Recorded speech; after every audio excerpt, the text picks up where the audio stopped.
Vamos a abrir la Biblia en el libro de Génesis, capítulo número 33. Dice la palabra de Dios en Génesis, capítulo 33, versículo 1. Cuando Jacob alzó la vista y vio que Esaú se acercaba con 400 hombres, repartió a los niños entre Lea, Raquel y las 2 esclavas. Al frente de todos colocó a las criadas con sus hijos, luego a Lea con sus hijos y por último a Raquel con José.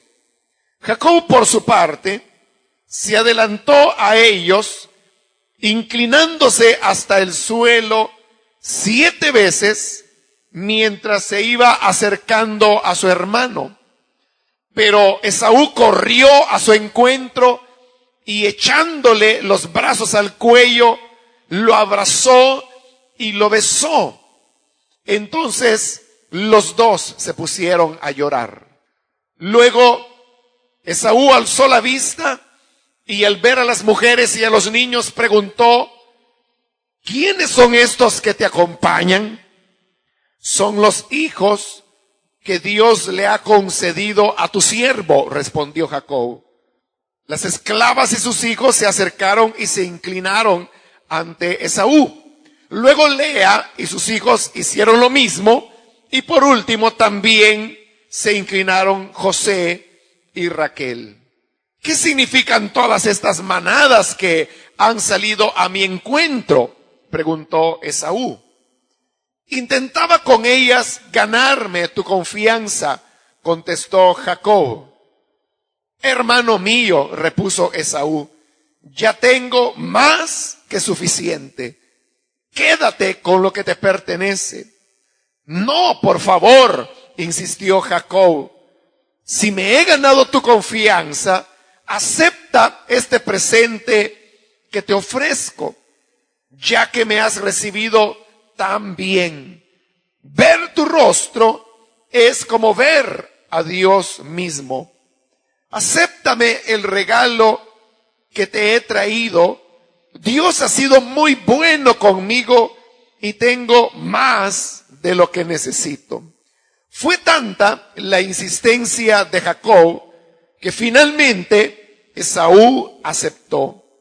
Más tarde, Esaú le dijo: sigamos nuestro viaje, yo te acompañaré.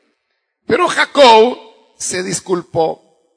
Mi hermano y señor debe saber que los niños son todavía muy débiles y que las ovejas y las vacas acaban de tener cría y debo cuidarlas. Si les exijo demasiado, en un solo día se me puede morir todo el rebaño. Es mejor que mi señor se adelante a su siervo, que yo seguiré al paso de la manada y de los niños hasta que nos encontremos en Seir.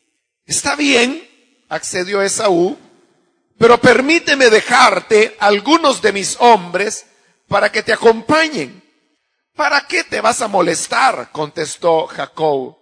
Lo importante es que me he ganado tu confianza. Aquel mismo día, Esaú regresó a Seir.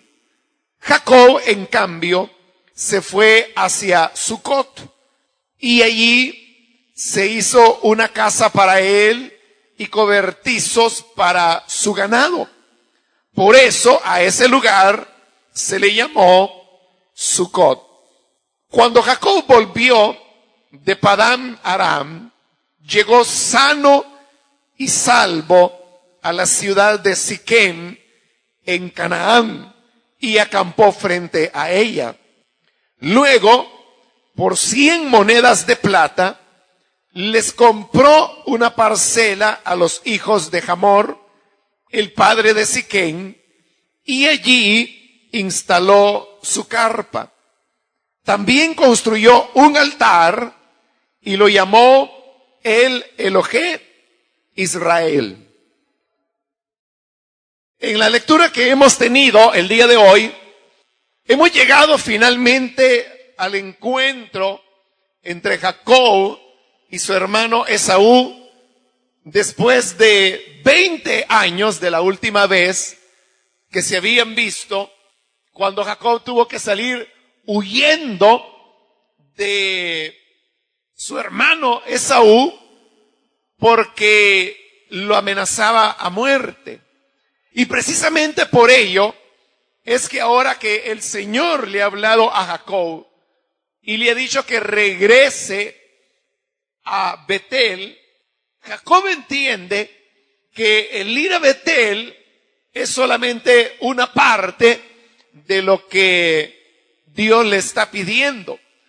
Pero había otro elemento, y es que lo que Dios quería era que Jacob reconciliara con su hermano esa relación que se había roto debido a las dos ocasiones en las cuales Jacob había engañado a Esaú para quedarse con su primogenitura.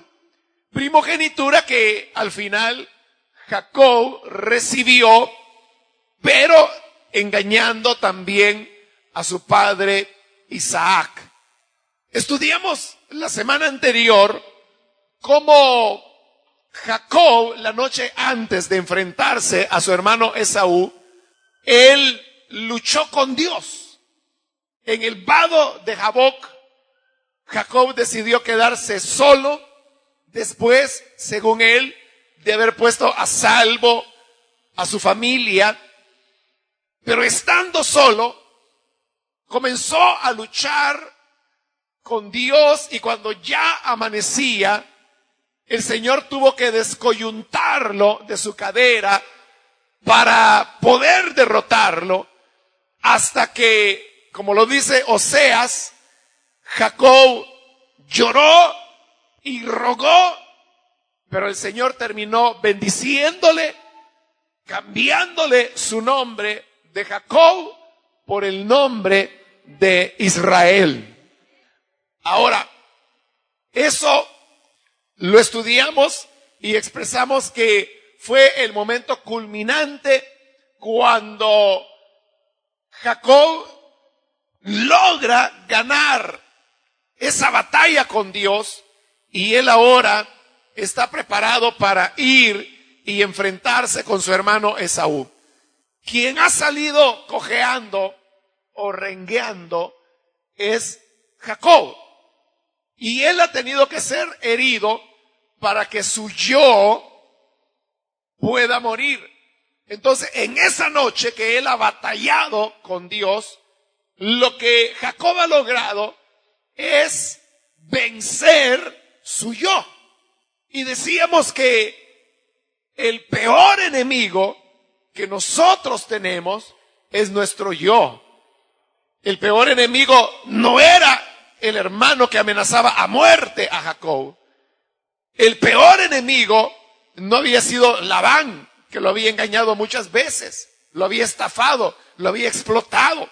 El peor enemigo no es cualquier cosa que pueda estar fuera de nosotros. Nuestro peor enemigo somos nosotros mismos. Y por ello decía yo que una vez se ha derrotado al yo, cualquier otro enemigo resulta ser ya minúsculo, y por eso vemos cómo Jacob, al amanecer, que sabe que es el día cuando se va a encontrar con su hermano Esaú, Jacob, ahora Israel, es un hombre que se siente confiado, está tranquilo, ha conquistado la victoria con Dios, y por eso él ahora va para encontrarse con su hermano Esaú. Cuando llega el momento que él logra vislumbrar que ya su hermano se acerca con los 400 hombres armados, Jacob organiza su familia para poder presentársela. Entonces toma a las 2 esclavas, cada uno con sus respectivos hijos, toma a Lea con los hijos que le había dado, Y luego está Raquel con el único hijo que le había dado hasta ese momento, quien es José. Pero Jacob se va adelante de todos ellos para recibir a su hermano Jacob. Cuando ya Jacob está cerca, cuando Esaú está cerca, Jacob comienza a acercarse a él, y era una costumbre en el Medio Oriente el poder hacer una reverencia delante de una persona cuando se la saludaba. Pero Jacob lleva esto hasta un extremo, porque dice que él se agacha hasta tierra 7 veces antes de llegar a su hermano Esaú, porque, como Esaú mismo se lo dirá más adelante, lo que él pretende es ganarse la confianza de su hermano. Pero mientras Jacob va haciendo las 7 reverencias, Esaú corre hacia él, dice que lo abraza del cuello, comienza a besarlo, y es un encuentro muy emotivo, y ambos comienzan a llorar, porque eran hermanos y tenían 20 años de no verse. Esas lágrimas que derramó tanto Esaú como Jacob eran las lágrimas que ponían fin a lo que había sido una situación tensa entre ellos, que ahora estaba siendo resuelta, porque Jacob había decidido dar la cara y enfrentar aquellos pecados que en el pasado él había cometido, cosa que hemos venido estudiando en los últimos capítulos. Ahora, ¿se recuerda cuál era la idea que Jacob tenía de su encuentro con Esaú? Jacob lo que imaginaba es que Esaú venía para atacarlo, y por eso es que toda su hacienda él la dividió en 2 campamentos y los separó muy retirado el uno del otro, porque la idea era, si ataca un campamento, al menos el otro huirá y se salvará. Entonces lo que Jacob imaginaba era que su hermano venía furioso, que desplegaría un ataque militar contra él, donde él se hacía ya la idea que podía perder hasta la mitad de su hacienda. Pero las cosas son muy diferentes, porque no hay tal ataque, sino que lo que hay es un recibimiento amoroso de su hermano Esaú.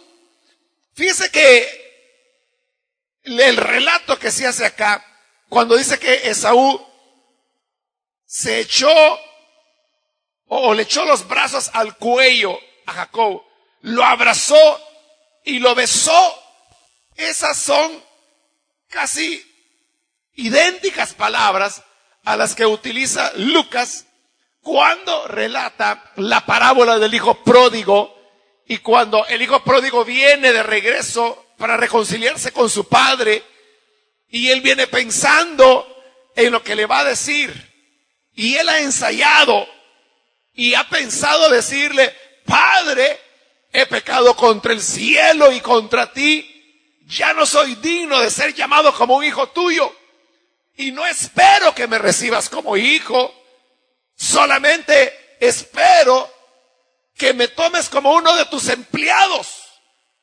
porque yo sé que hasta el más pequeño de tus criados no tiene falta de pan en esta casa. Eso es lo que él pensaba decirle a su padre. Pero cuando se encuentra con su padre, el padre hace lo mismo que aquí Esaú está haciendo con Jacob. Le echa los brazos al cuello, lo abraza y lo besa. Es decir, es recibido con amor. Y eso es lo que Esaú está haciendo, recibiéndolo con amor. Y aunque Esaú, según hemos visto en la palabra, él es un hombre rudo, un hombre de campo, un hombre que le gustaba la acción, le gustaba cazar. Es decir, él era eso, un hombre rudo, pero rudo como era, no soporta la alegría de ver a su hermano, de tal manera que se pone a llorar. Y Jacob, que de por sí era un hombre mucho más sensible, lógicamente se pone a orar. Pero entonces note cómo las cosas han cambiado. Lo que Jacob pensaba que sería un ataque militar que los destruiría, resulta que se convierte en un tierno encuentro entre hermanos que en el fondo y después de todo se amaban porque eran hermanos. Entonces, ¿qué podemos decir de la idea que Jacob tenía? Que su hermano venía para atacarlo. Era solamente un fantasma que él tenía en su mente. Él veía a su hermano como un ogro. Él veía como una gran pérdida el encontrarse de nuevo con su hermano. Pero nada de eso pasó. Esto nos deja a nosotros una enseñanza.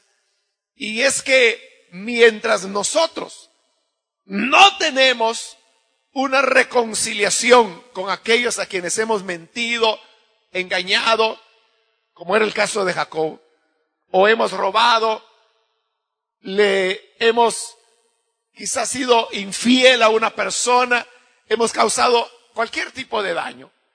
Como le decía, no es fácil que una persona haga lo que Jacob ha hecho.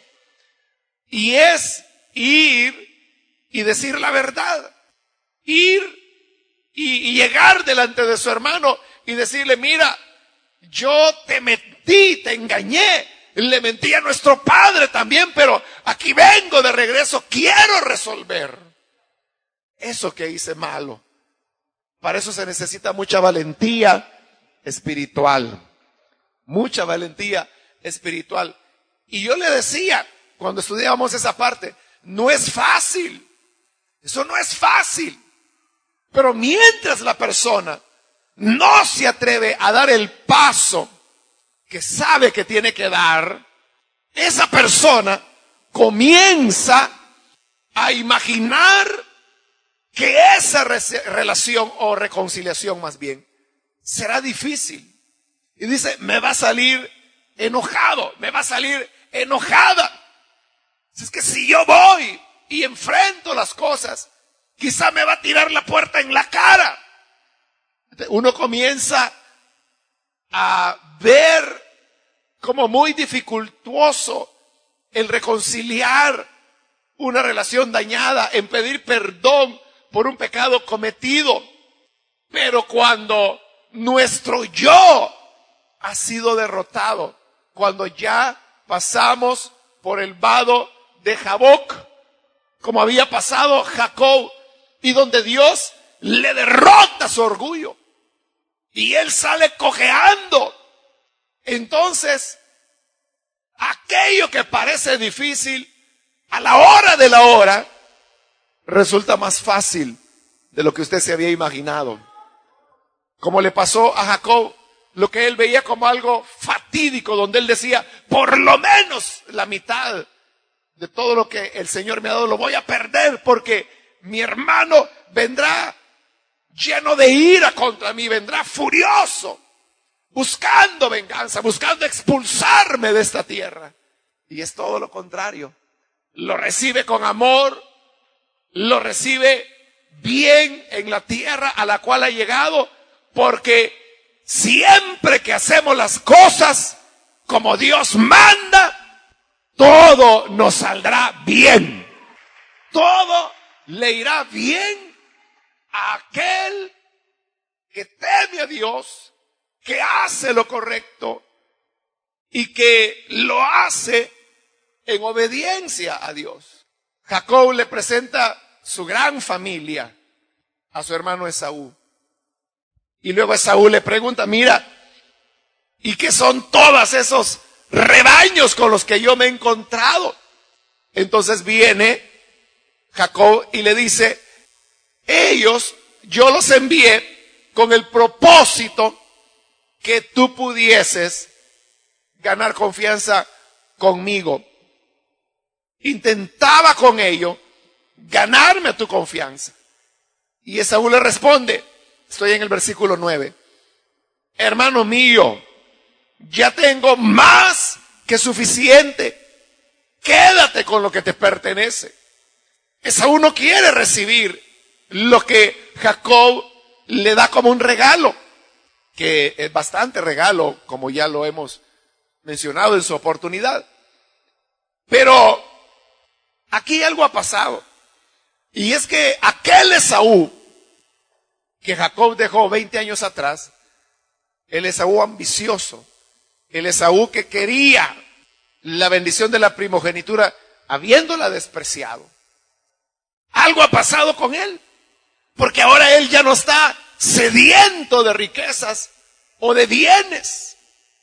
Cuando Dios nos pide que nosotros reconciliemos una situación con una persona, con un grupo, una familia, una iglesia, nos lo está pidiendo no solo porque Él está trabajando en nosotros, sino que porque está trabajando en la otra persona también. Esos 20 años no habían pasado en vano para Esaú. Dios lo había trabajado de tal manera que él ahora ya no es aquel Esaú sediento de bienes. Y es solamente porque Jacob le insiste y le dice, no, tómalo. A mí no me afecta darte ese enorme regalo porque Dios me ha bendecido más de lo que necesito. Tengo más de lo que podría necesitar para vivir. Entonces, por favor, tómalo. Y dice que Jacob le insistió tanto que Esaú termina aceptando el regalo de su hermano. Pero eso, hermanos y hermanas, es como algunas veces, estoy seguro, le ha pasado a usted, que usted realmente no desea algo, pero la persona se lo ofrece con tanta insistencia que a usted le da pena. Y dice, bueno, está bien, y lo acepta, pero lo acepta por pena. No es porque desee usted ese algo, lo hace por educación. Lo mismo es lo que sucede acá. Esaú lo recibe por educación.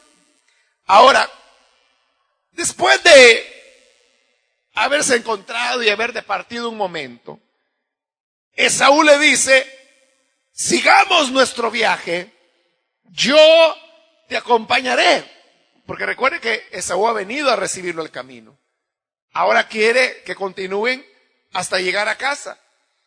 Pero Jacob se disculpa y le dice, mi hermano y señor debe saber que los niños son todavía muy débiles y que las ovejas y las vacas acaban de tener cría y debo cuidarlas. Si les exijo demasiado en un solo día, se me puede morir todo el rebaño. En el fondo, Jacob sabía que él no podía vivir con su hermano. No porque estuviesen mal las relaciones con él, porque hemos visto que están de lo mejor, como nunca. Pero recuerde que Esaú está casado con mujeres paganas, con mujeres hititas, según lo estudiamos. Entonces, Dios llamó a Abraham a dejar su parentela e ir a la tierra que él le iba a indicar. Estando ya en la tierra prometida, Abraham tiene que separarse de su sobrino Lot, porque no pueden convivir juntos. Luego Isaac es el patriarca que menos se trasladó de vivienda durante su vida y vivió siempre en soledad. Entonces Jacob, él sabe que Dios tiene un trato con él y que no es con su hermano. Entonces, él en realidad no trae planes de irse a vivir junto a su hermano, sino que él ha sido llamado. Recuerda, el Señor le dijo, vete a Betel. Y ahí podemos leer que Saúl no vivía en Betel, él vivía en Seir, que quedaba al sur del país, en tanto que Betel estaba al norte. Entonces, claro, era muy feo y pesado que en las condiciones de reconciliación que se han dado ahora, Jacob le diga, mira, en verdad yo prefiero vivir solo que vivir contigo, ¿no? Entonces lo que hace Jacob es que le da una explicación, la cual es verdadera. Si es que mira, mis niños son pequeños y además el ganado tiene crías, las crías están pequeñas. Si yo las llevo a toda velocidad, voy a perder todo mi ganado en un solo día. Mejor vete tú adelante y yo iré al paso que el ganado pueda ir. Recuerde que hemos ya estudiado anteriormente que Jacob era un pastor de ovejas, pero no solo era un pastor cualquiera, era un buen pastor de ovejas. Él sabía cómo tratar el ganado. Y él sabía que las ovejas recién nacidas no se les puede apresurar el paso. Tienen su propio ritmo de caminar. Entonces, esa es una gran lección para todos los que tratamos con ovejas. Usted también, si es líder, es lideresa, trata también con ovejas. Si es supervisor, supervisora. Ahí hay una gran verdad. Y es que uno no puede presionar a las ovejas más de su capacidad. Fíjese las sabias palabras de Jacob. Las ovejas y las vacas acaban de tener crías y debo cuidarlas. Y oiga esto, si les exijo demasiado, en un solo día se me puede morir todo el rebaño. Hay ovejas que son ya maduras y que aguantan palo. Y usted les puede exigir como quiera y están felices esas ovejas. Pero esas son algunas ovejas. Hay otras ovejas que están tiernas y si tú les exiges demasiado, les vas a matar. Hay que llevar cada oveja de acuerdo a su capacidad. Unas pueden ir más rápido, otras van más despacio. Y usted no puede decirle a la oveja recién nacida, que tiene 3 días de nacida, decirle, mira, a tu abuela oveja, mira, ¿por dónde vaya? ¿Y tú dónde te has quedado? Inútil, camina, camina. Si le exige demasiado, la va a matar. Cada persona tiene su propio ritmo. Y le dije, Jacob no solo era pastor, era un excelente pastor. Entonces, el excelente pastor, la persona que trata con personas, sea líder, lideresa, supervisor, supervisora, es alguien que debe conocer el ritmo al que marcha cada persona. Cada persona es diferente. Incluso de iglesia a iglesia es diferente. Yo creo que le comenté, no sé si fue en este horario o en otro, pero una iglesia inició un proyecto de construcción y no sé cómo llegó a mis manos el folleto donde ellos explicaban el proyecto y donde pedían a los miembros de esa iglesia que se anotaran para dar una ofrenda mensual. Pero decía, habían varias opciones. La primera opción era que usted se comprometiera a dar $1,000 mensuales. La segunda opción eran algo así como $800 mensuales. La tercera opción eran como $500 mensuales. Y la cantidad más baja, creo que llegaba a $50 mensuales. Pero quiero decirle esto, esa no es una iglesia de gente adinerada. Yo sé que hay iglesias donde la membresía, pueden haber miembros que digan, no uno, sino que varios, vaya, yo voy a dar 1,000 mensuales, y lo hacen, y sin problema. Pero ahí, quienes estaban poniendo ese tipo de ofrendas, era en una iglesia muy sencilla, o sea, de gente sencilla, que para dar $50 mensuales, tenían que dejar de comer 20 días. Ya no se diga si iban a dar 100 o cómo iban a dar 500. Si su salario es el mínimo o menos del mínimo. Entonces, pero cuando se pone una exigencia, van a terminar matando a las ovejas. Entonces uno tiene que conocer la realidad y entonces condescender. Bueno, ahí estamos hablando de un aspecto económico, pero es un ejemplo que ilustra. Pero igual puede ser en otros aspectos de la vida. Quizá una persona recién convertida al evangelio, uno quiere ya exigirle que dé frutos, que comience a predicar, pero ya. Y tiene 2 horas de haberse convertido. Entonces, la va a matar. Es mejor que cada quien vaya a su paso. Y es lo que dice Jacob. Versículo 14, es mejor que mi Señor se adelante, vete adelante, Esaú, que yo seguiré al paso de la manada y de los niños. Yo no voy a correr. O sea, yo puedo ir rápido, yo puedo ir contigo, Esaú, pero la manada y los niños, no. Entonces yo iré al paso de ellos. Entonces noten, no son las ovejas las que tienen que ponerse al paso del pastor.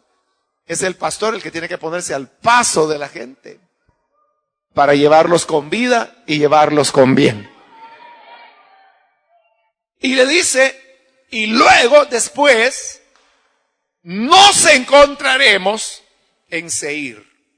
Y Esaú entendió que era sabio lo que su hermano le acaba de decir. Y dice, está bien, pero permíteme dejarte algunos de mis hombres para que te acompañen, porque en realidad Jacob estaba llevando mucha riqueza en todo ese ganado. Podía ser víctima de asaltantes que lo sabían en la época. Pero fíjese que aquí Jacob ha viajado ya aproximadamente unos 1,800 kilómetros. Y ahora, para llegar a destino, le hacen falta unos 50 más o menos. De si el Señor le había guardado por todo ese camino, ¿qué necesidad tenía hoy que su hermano le diera hombres que lo acompañaran? Cuando ya, si el Señor lo había guardado en lo mucho, ¿cómo no lo iba a guardar en lo poco? Aparte, que ya le dije, que Jacob sabía que no tenía que establecer relaciones con su hermano. Y le dice, ¿para qué te vas a molestar? Lo importante es que me he ganado tu confianza y eso vale más que todo. Versículo 16, aquel mismo día Esaú regresó a Seir, que era donde habitaba en ese momento. Pero fíjese el versículo 17. Jacob, en cambio, se fue hacia Sucot. Fíjese, le acaba de decir a su hermano, vete a Seir, que yo llegaré a verte ahí.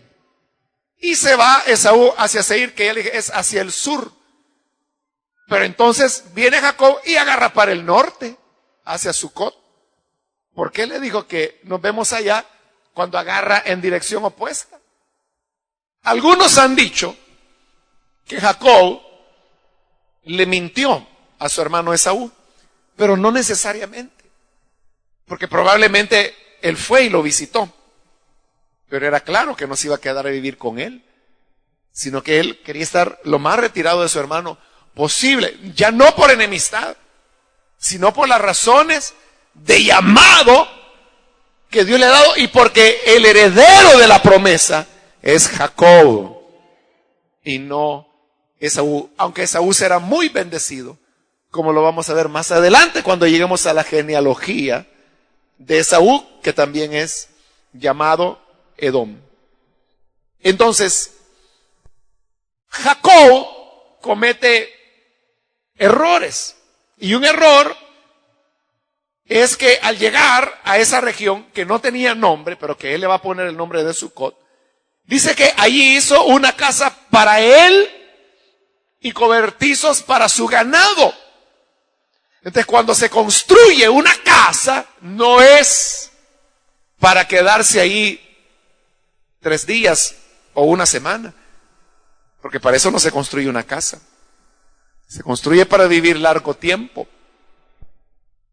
Por eso es que al lugar se le llamó Sucot, que significa cabañas o cobertizos. Y recuerde, dice que hizo cobertizos para su ganado, pero recuerde que Jacob tenía miles de cabezas de ganado. Entonces, hacer cobertizos para eso era una construcción grande. Pero aún después, versículo 18, cuando Jacob volvió de Padán Aram, donde se había casado y había trabajado para su suegro, llegó sano y salvo a la ciudad de Siquén en Canaán y acampó frente a ella. Es decir, que después de Sucot, Jacob se mueve para ir a Siquén. En Siquén es donde el Señor se le había aparecido a su abuelo Abraham y le había dado la promesa que de él y de su descendencia sería esa tierra.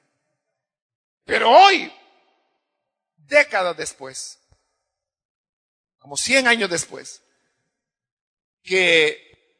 más de 100 años después, que Jacob vuelve, sucede que hoy Siquén se ha convertido en una ciudad.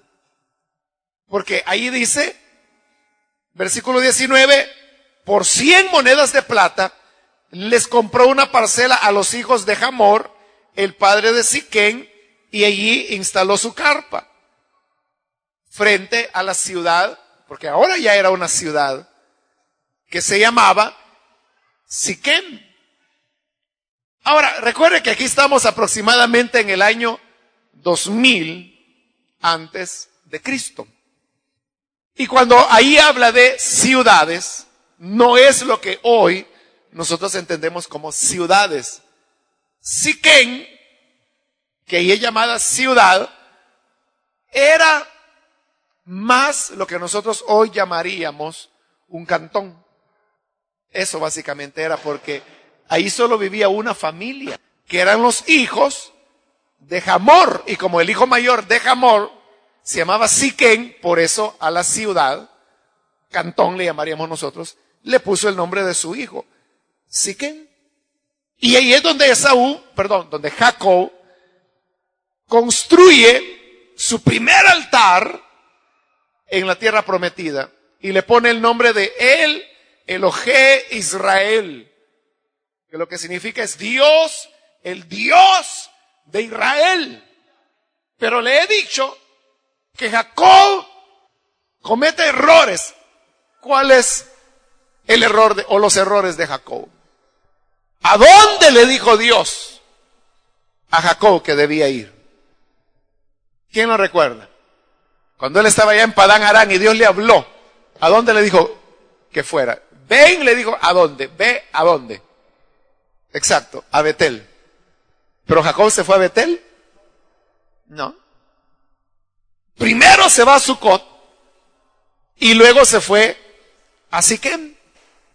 Y se fue y vivió en esos dos lugares años. Por una razón sencilla. O sea, sencilla de explicar por qué fueron años. Y es que los especialistas, al hacer cuentas de los matrimonios y el tiempo que Jacob vivió en Padán Aram, resulta que cuando él llegó y tuvo aquí su encuentro con su hermano Esaú, Dina, la única hija que se menciona por nombre de Jacob, aunque ya lo he mencionado y lo vamos a ver más adelante, que Jacob tuvo más hijas, pero no sabemos sus nombres. Pero hablando de Dina, se calcula que ella tenía 7 años de edad. Cuando llegaron ahí, y en el capítulo que sigue, que es el 34, es donde ya se va a hablar de la violación de Dina, y donde Siquem quiere casarse con ella, la pide en matrimonio. Y nadie pide en matrimonio a una niña de 8 años, ni de 9, ¿no? Ni de 10. Por lo menos, Dina ya era una adolescente cuando Siquem se quiere casar con ella. Lo cual habla que por lo menos 7 años Jacob había estado viviendo entre Sucot y Siquem, sin obedecer a Dios que le había dicho que fuera a Betel. Eso es lo que yo le decía la semana anterior cuando hablábamos de la muerte del yo, que en realidad el yo nunca termina de morir. Nosotros podemos tener nuestro propio vado de Jaboc, donde Dios nos descoyunta una pierna, pero no estamos muertos todavía. Entonces sí, Jacob había tenido un tremendo progreso espiritual, al punto que Dios le cambia nombre y le dice, ya no serás más Jacob, hoy serás Israel. Pero eso no significa que Jacob fuese ya perfecto. Es más, ni siquiera significa que él ahora será obediente a Dios, porque no lo es. Por años no le obedece a Dios. Es hasta cuando le sucede la desgracia que le violan a su hija y que 2 de sus hijos se convierten en asesinos, que él entiende la lección y finalmente se va a Betel obedeciendo lo que Dios inicialmente le había dicho.